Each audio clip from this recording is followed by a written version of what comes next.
Good day, good people. It's Dr. Amber back again with another video, rounding out this series, introducing myself and my work to you all here on YouTube. I hope that you have been enjoying this series so far, getting to know me, getting to learn more about my work and my background.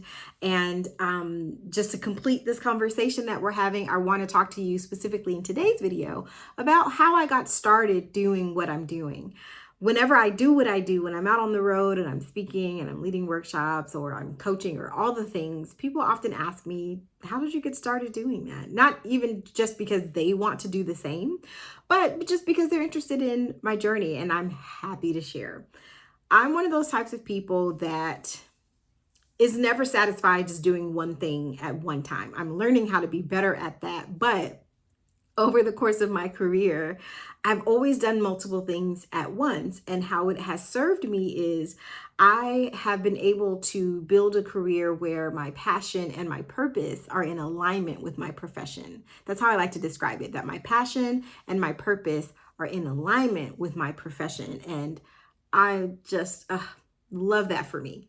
So I started my business, which is called Words Well Said, all the way back in 2012. The name of it then was called Talk to Amber Media because the name of my website was talktoamber.com. And I named it that because, well, for two reasons. One, because if you Google the name Amber Wright, a white girl who tried to have her boyfriend murdered, or who did have her boyfriend murdered, is what will come up.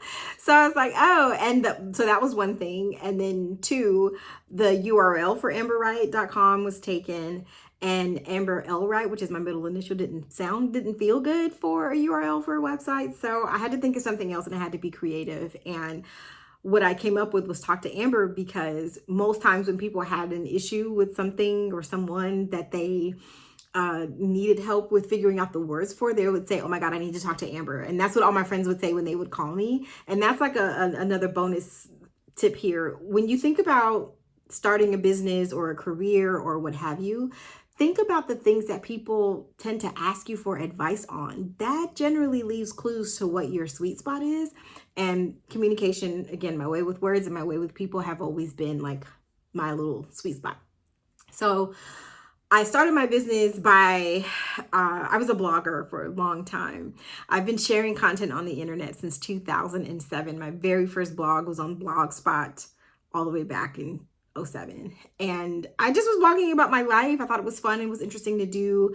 And then I changed that blog over to a mommy blog in 2010 when I had my first kid, just documenting that journey. And I've always known that I was a good writer, but putting my writing skills to use in that way opened up a whole new world for me.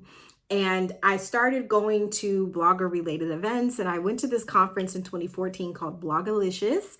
And it was where I got to meet all of my blogging friends. And the beautiful thing about blogging is I got to meet people from all across the country, all across the world really, but many people who lived across the US. And we read each other's blogs, we subscribed to them, we left comments, and we really felt like we were getting to know each other as people. And a community was built. And so I go to this conference. I actually led a session at that conference with a good friend of mine, and we presented, and it went really well. And they gave me a chance to meet these people and put names to faces and experiences and all this stuff. But I also realized while I was there that sometimes speakers don't always have the best practice, or sometimes writers may not have the same confidence speaking as they do writing. And I was a professor then, like I might have mentioned in a previous video.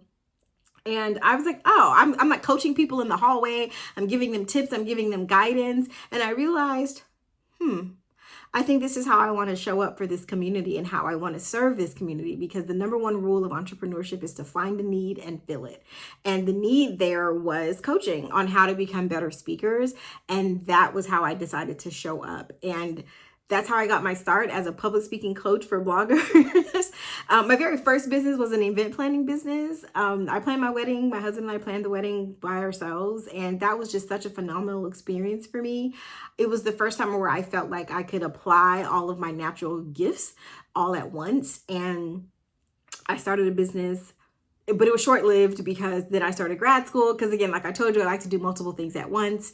And my career just kind of snowballed from there. So I've been fortunate enough to have worked in the big three. I've worked in higher ed, corporate America and also business or industry, as we call it, entrepreneurship. And so in higher ed, I worked full-time in student affairs, and then I taught at night. And then in corporate, I've had a variety of different jobs in corporate, and from HR to communication and strategy. And now, I've always been running my business kind of quietly in the background of all of these things. And I've been doing it full time, off and on, all together, we'll say about 5 years. So out of the 12-year journey. And that's the beauty of entrepreneurship to me. You can really make it what you want it to be. And it's always been in supplement to other things that I've wanted to do. But I didn't leap into entrepreneurship full time blindly, because I had a family and I got responsibilities and I got bills to pay. And so I took my time easing into it until I felt like the business was viable and sustainable. And it has been. And I'm really grateful for that. And so I think a lot of times online people like to over glamorize entrepreneurship, which I don't know why, because, okay, let me tell you, it's hard. It's a lot. But when you do love what you do, I think there's something to be said for that. And so I like to tell people that communication and healthy relationships are my life's work. I remember the last time I interviewed for a full-time role, for the last full-time role that I had. In the interview, the big boss was like, why do you want this job? Because you seem to be doing really well for yourself. You have a business, you got a website, all of this. Why do you want to work here? And I said to him, this is my life's work. Helping people become better communicators is my life's work. I did it when I was a professor. I'm doing it now as an entrepreneur, and I'll do it for you when I join the team. It's all the same. The channel might change, but the work is the same. And I'm excited about it. I'm always excited, looking for new opportunities for me to help people in the way that I feel like I was made to help them. So that's a little bit of the backstory about how I got started in this work. Maybe in another video, I'll share more about how I specifically got into speaking and becoming a speaker. There's a story time behind that. And maybe if you're interested, I can share a little bit more just about what my entrepreneurial journey has been like, and how I've managed that along with having a family, along with other career endeavors. I've written a book. I have a product. I've done it all. Okay. I've had a podcast. I've literally done it all. And now that I'm saying that, I definitely think I'm going to come back and do another video to tell you guys more about that journey and all that it has taken, the highs, the lows, and the in-between. So stay tuned for that. If you have something that you would like for me to talk about, or something specifically about what I've shared today that you're interested in, let me know. Say so down in the comments. And I hope you enjoyed this video. I hope that you have enjoyed this series, and I'll see you all again soon in another video. Bye.